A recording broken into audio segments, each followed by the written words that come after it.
Técnicas múltiples. El contenido será muy breve, constará de una introducción. Veremos las modificaciones a la propuesta original en el método de Mendoza, la prueba Hartman y su relación con los polinomios de Cernic, y por último el calendario de actividades y productos entregables. Bueno, a manera de introducción, la córnea es la superficie más exterior del ojo humano, es responsable de más del 70% del poder refractivo del ojo, siendo el otro responsable, el cristalino, del resto del poder refractivo. Pues siendo esta la superficie más importante, de ahí nace la necesidad de conocer sus propiedades ópticas, específicamente su superficie, mediante la topografía corneal. Bueno, las dimensiones de la córnea se dividen en diferentes zonas anatómicas: la central, paracentral, periférica y limbal. En la zona central se aplica lo que se conoce como la queratometría. Se limita únicamente a los primeros 3 milímetros de diámetro y se asume como una superficie esférica. La topografía se aplica en toda el área de interés, es decir, hasta la zona paracentral, que ya la periférica casi ningún topógrafo comercial la alcanza, la mayoría es hasta los 8 o 9 milímetros. Bueno, la ecuación aproximada del queratómetro asume que la distancia del vértice de la superficie a donde se forma la imagen virtual es igual al foco de la superficie esférica, lo cual es incorrecto, ya que en la práctica los queratómetros no tienen objetos localizados a infinito. Esta aseveración solo sería válida si los objetos se encontraran a una distancia infinita. Y el radio de curvatura está dada por la expresión siguiente, en su versión aproximada. Bueno, la literatura indica que el error causado por utilizar la ecuación aproximada ronda dentro del 0.35%, es decir, el valor del radio de curvatura va a adquirir un valor 0.03 milímetros menos del valor real. Las soluciones que existen para este problema es incrementar la distancia del objeto a la superficie o utilizar objetos colimados que aseguren que los rayos vengan de infinito, o también, una vez realizada la lectura, añadir el valor del error conocido. Con la finalidad de evitar los errores, se propone el utilizar la ecuación exacta, la cual toma en cuenta donde realmente se forma la imagen virtual, que es antes de foco y no en el foco. La única diferencia es que se le resta el tamaño de la imagen virtual al tamaño del objeto. En la propuesta anterior se utilizó un patrón binario de anillos concéntricos, el cual se desplegó en un monitor de computadora y se capturó la imagen en la esfera. Sin embargo, en el procedimiento se utilizó un filtro alisador. La literatura refiere que este tipo de filtro causa un adelgazamiento o desenfoque en los bordes y atenúa detalles en la imagen, afectando directamente a los bordes de los anillos concéntricos y por lo tanto al tamaño de los mismos. Debido a que el algoritmo de detección de borde circular para detectar las coordenadas X, Y en el borde de los círculos necesita una imagen binaria. En el proceso de binarización se realiza una categorización de los píxeles y debido a que no se conoce si realmente pertenecen o no a una categoría, es decir, brillante o oscuro, y viceversa, entonces puede afectar significativamente el tamaño porque no se conoce a ciencia cierta hasta dónde llegaba la parte brillante y hasta dónde termina la parte oscura. También se llevó a cabo un proceso de calibración debido a que las lentes formadoras de imagen pues no eran de propósito específico, sino de propósito general.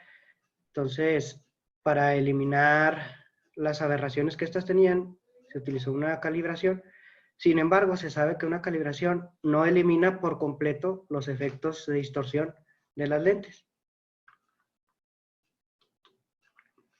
Bueno, en base a todo lo anteriormente dicho, se están proponiendo modificaciones a la propuesta original. Primero es cambiar, en vez de que sea un patrón binario, se va a desplegar un patrón cosenoidal.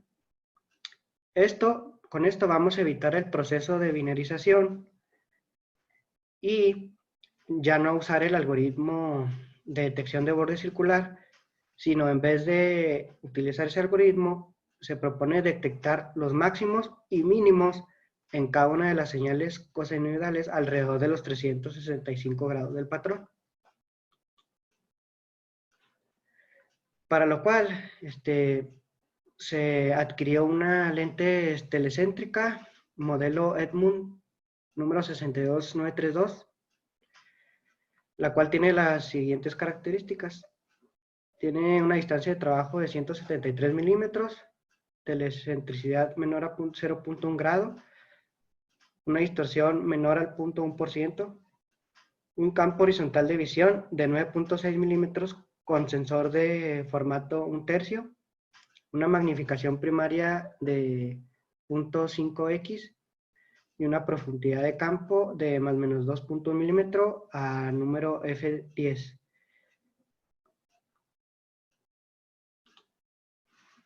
Las posibles cámaras a utilizar es la que ya habíamos utilizado anteriormente, la Shamilon USB SMU313S2E, que tiene un sensor CCD con formato de 1/3 y 1.3 megapíxeles, con un tamaño de píxel de 2.2 por 2.2 micras.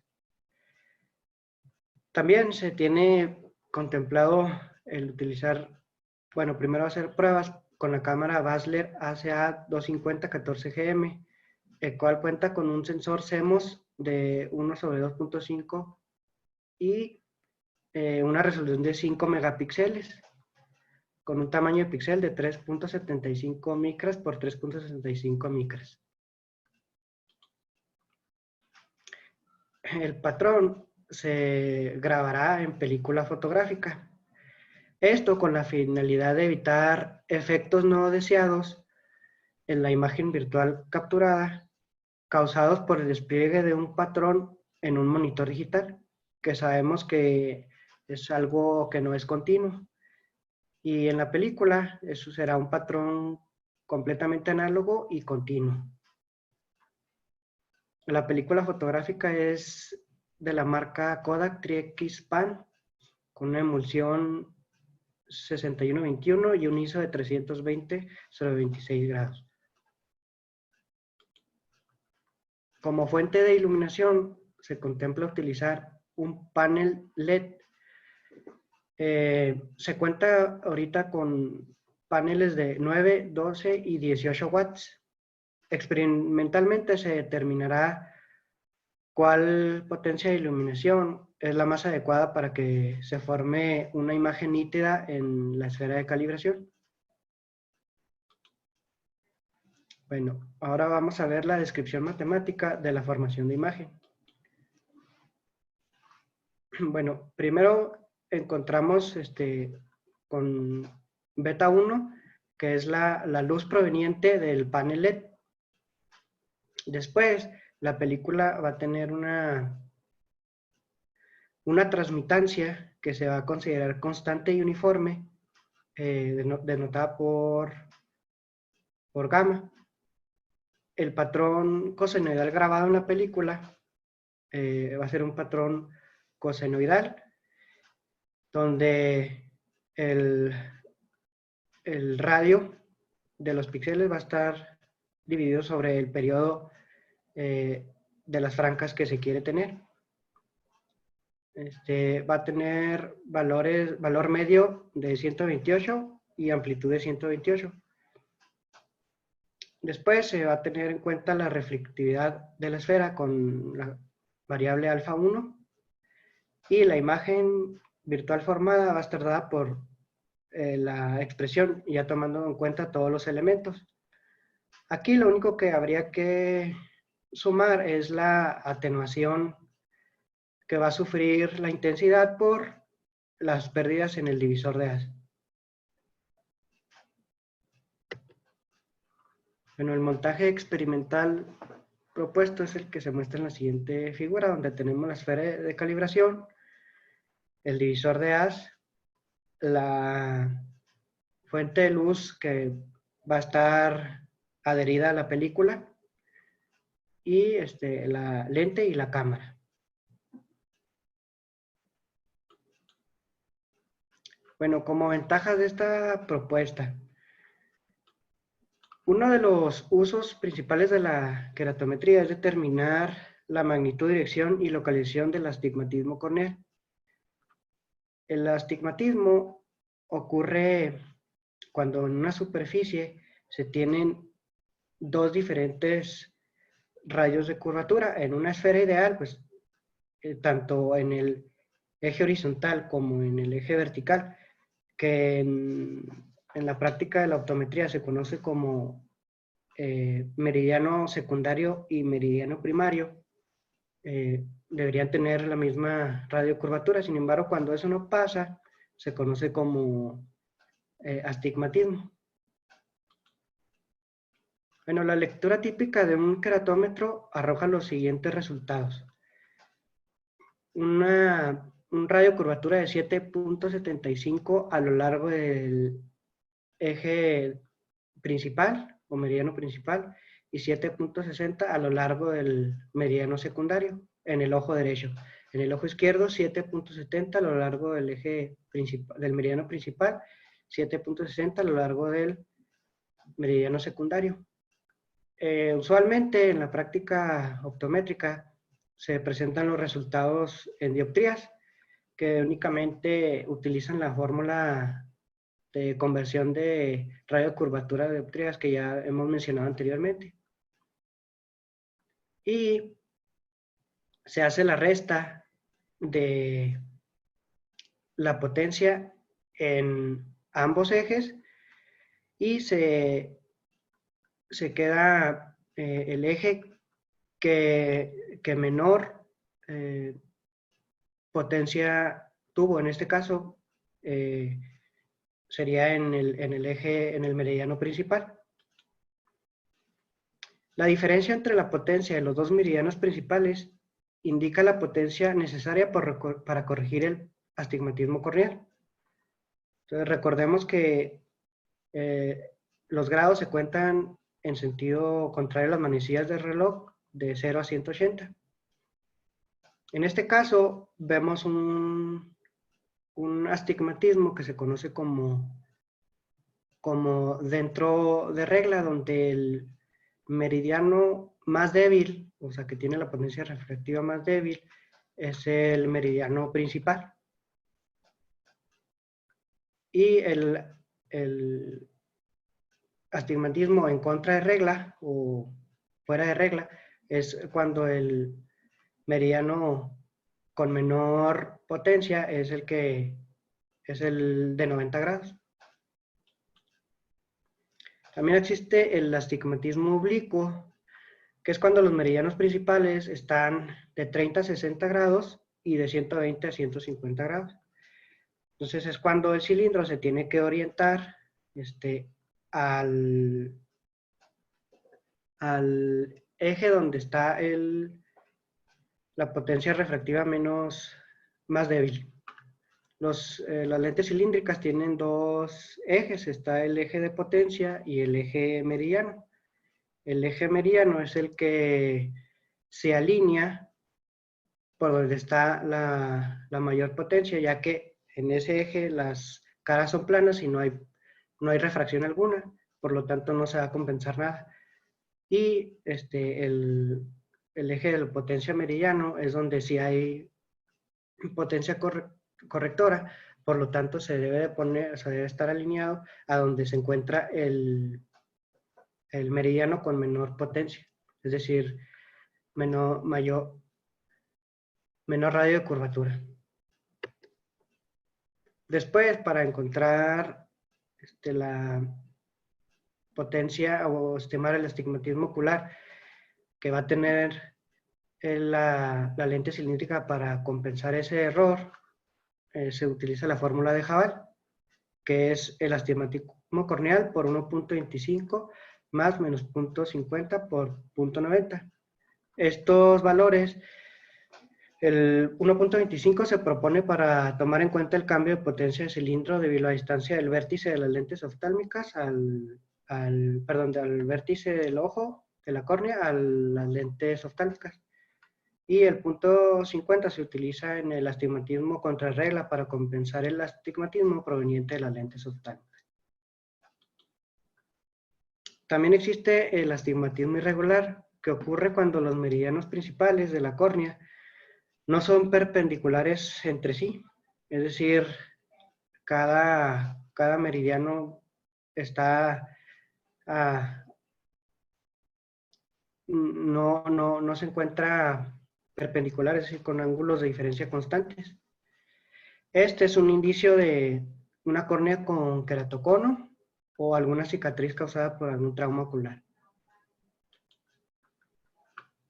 La técnica que se está proponiendo es una técnica teóricamente robusta, ya que al tratarse de un patrón cosenoidal, el mismo se verá modulado en presencia de cualquier tipo de astigmatismo, siendo posible medir tanto el radio de curvatura y determinar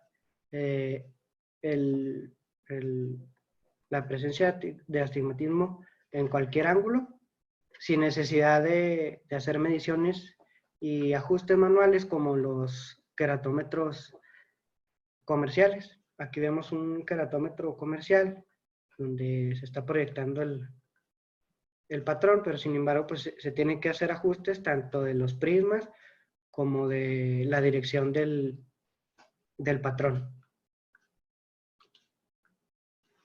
El análisis de la imagen se llevará a cabo de una manera muy similar a la que se hizo anteriormente, solo que ahora, en vez de que el algoritmo arroje las coordenadas X, nuestras altura imagen va a estar dada por los máximos y mínimos del patrón cosenoidal. Como estamos viendo aquí, estamos tomando en cuenta los máximos. Y se aplicará el teorema de Pitágoras de la misma manera. El tamaño objeto en patrón digital. Bueno, se genera un patrón digitalmente, el cual tiene el siguiente perfil. Mediante la técnica de fotolitografía óptica, que es el uso de una cámara de gran formato para grabar el patrón en la película, se va a tomar en cuenta la magnificación lateral o la longitudinal, en donde se conoce tanto el tamaño de la imagen real como la imagen virtual, y únicamente se va a tomar en cuenta ese factor de magnificación para obtener el tamaño objeto real análogo. Es decir, lo único que va a hacer es una una escala del patrón. Aquí vemos un perfil de un patrón cosinusoidal grabado en película a 180 grados, donde claramente se ve que al inicio es menos intenso que en la periferia. Esto es porque los LEDs del panel están ubicados en la periferia, por lo cual la periferia va a ser un poco más intensa que el centro. Sin embargo, como no estamos pensando en hacer perfilometría por transformada de Fourier, el que tenga diferente intensidad en la periferia que en el centro no va a afectar, porque al final de cuentas lo único que nosotros queremos detectar son los máximos y los mínimos en cada una de las señales. Se pretende utilizar un algoritmo de detección de picos, en donde el resultado nos va a dar los puntos máximos con su coordenada XY. Mediante las funciones de LabVIEW, IMAP Peak Valley Detector, que detecta los picos en un arreglo de píxeles de entrada. El arreglo de píxeles de entrada va a ser determinado por el IMAP Pixel Line, que da un perfil de línea a lo largo de una línea de coordenadas específica. Y se sigue teniendo en mente cumplir con las normas internacionales.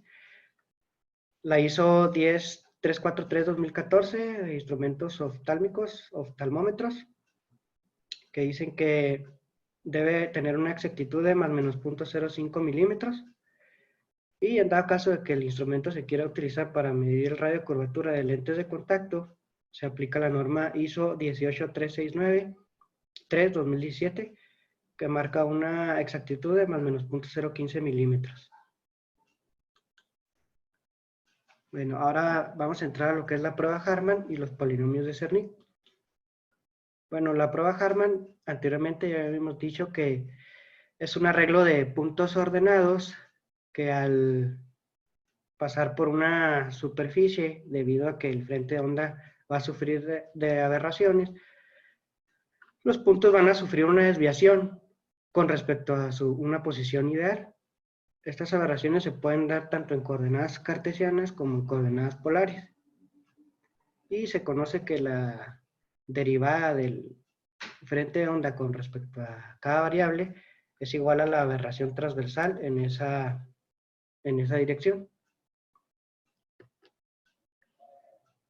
Para unir la prueba de Harman con los polinomios de Cerny, se conoce como la reconstrucción modal del frente de onda, lo cual utiliza las mediciones de las aberraciones transversales para ajustar los coeficientes a un conjunto de funciones base.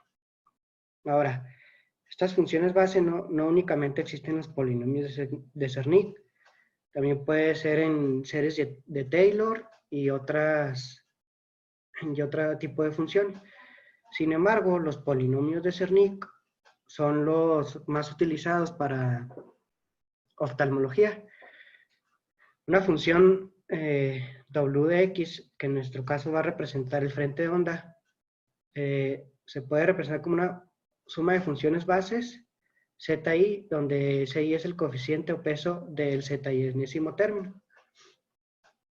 Los polinomios de Cerny han sido elegidos de tal manera que la mayoría de los frentes de onda pueden ser representados aproximados por los primeros z-enésimos términos.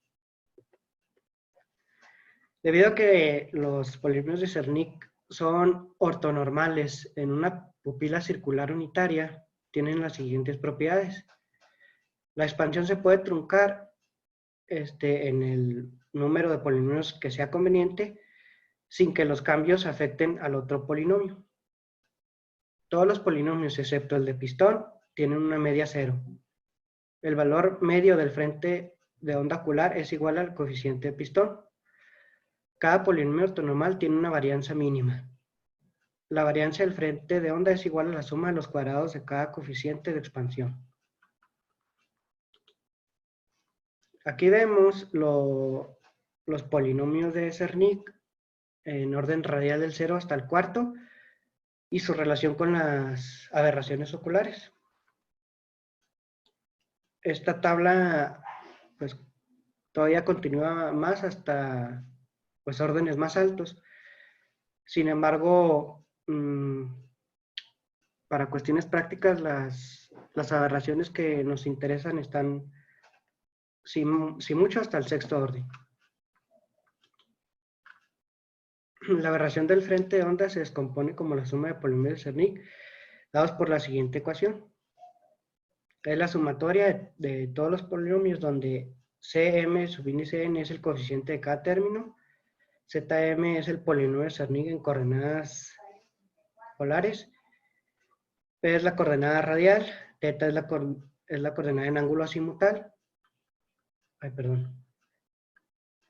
n es el orden radial y m es la frecuencia azimutal. Ahora, ¿cómo están relacionadas las aberraciones transversales con la sumatoria de los polinomios de Cerny? La aberración transversal es igual a la derivada del frente de onda y es igual a la sumatoria de la derivada de los polinomios de Cerny que se pretendan utilizar. Aquí se muestra lo que es la pirámide de los polinomios de Cerny, donde los colores en verde muestran el valor 0 y los valores pues, más azulados muestran un frente de onda retrasado o lento con respecto al de referencia, y los valores amarillos rojos, valores adelantados con respecto al frente de onda, perdón, con respecto a la superficie de referencia.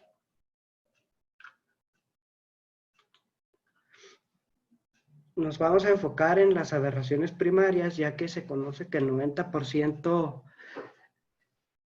de las aberraciones en el ojo humano son causadas por estas, y siendo las aberraciones secundarias no tan significativas en cuestión de que afectan la calidad visual. Está la curvatura de campo, el astigmatismo, aberración esférica y distorsión. Por último, se tiene el calendario de actividades desde que se comenzó con el protocolo en el 2018 hasta la fecha. Bueno, la selección del tema de tesis ya, definición y delimitación del problema ya, la selección, clasificación, análisis y resumen de la información también, modelo matemático, diseño y fabricación de los patrones de las técnicas, configuración del montaje y arreglo experimental, desarrollo de software de adquisición y procesamiento de datos para la reconstrucción. Lo que está en amarillo es lo que aún no está realizado, que es la experimentación con la esfera de calibración con las modificaciones a la técnica de Mendoza, comparación de la esfera de calibración y comparación de datos con el equipo comercial, adecuaciones del montaje y configuración experimental para pruebas en voluntarios. Aquí cabe mencionar que ya se cuenta con una montura para rostro y lo único que se necesita hacer es adecuarla a la mesa óptica para hacer pruebas en voluntarios. La comparación de las pruebas en voluntarios y la comparación de los datos con el equipo comercial, recopilación y organización de los experimentos y evaluación estadística, análisis de resultados y conclusiones. Y pues la redacción del trabajo de tesis se viene haciendo desde junio del 2019 y pues se va a ir actualizando conforme se avance la investigación. En cuanto a la guía de productos entregables, bueno, este es mi cuarto semestre, por eso solo lo puse hasta el cuarto semestre. Se cuenta con comprobante de envío de artículo de divulgación a revista con ISN, artículo de revista con ISN aceptado, protocolo de investigación presentado por escrito en forma de propuesta de tesis doctoral, defensa de la propuesta doctoral ante comité tutorial, 20% de trabajo de investigación, 20% de escritura de tesis, presentación oral ante comité tutorial, artículo para Congreso Internacional enviado, 40% de trabajo de investigación, 40% de escritura de tesis, presentación oral ante el comité, que es la que se está llevando a cabo ahorita, y artículo para Congreso Internacional aceptado. En cuanto a las publicaciones, pues se tiene en la revista Óptica Pura y Aplicada el artículo Optical Methods for Measuring Corneal Topography, a review, ya publicado. En un artículo en Congreso Internacional que es Measurement of the Tangential Curvature in a Calibration Sphere for Corneal Topography, en el Congreso Rare Optilas MOM 2019, ya publicado. Y se envió un artículo a la revista Applied Optics, se envió el 19 de noviembre del 2019, sin embargo este fue rechazado el 7 de enero del 2020, por lo cual se replanteó los ajustes en base a los comentarios para volverlo a enviar. Otros requisitos, bueno, se tiene un avance de escritura de documento de tesis del 40%, equivalente a 42 páginas. El protocolo de investigación ya fue presentado el 25 de octubre del 2019 con estatus de aprobado. Y en cuanto al dominio del idioma inglés, se presentó el examen TOEFL el 12 de diciembre de 2019 con un puntaje de 557. Estas son algunas de las referencias que se utilizaron. Y por mi parte es todo.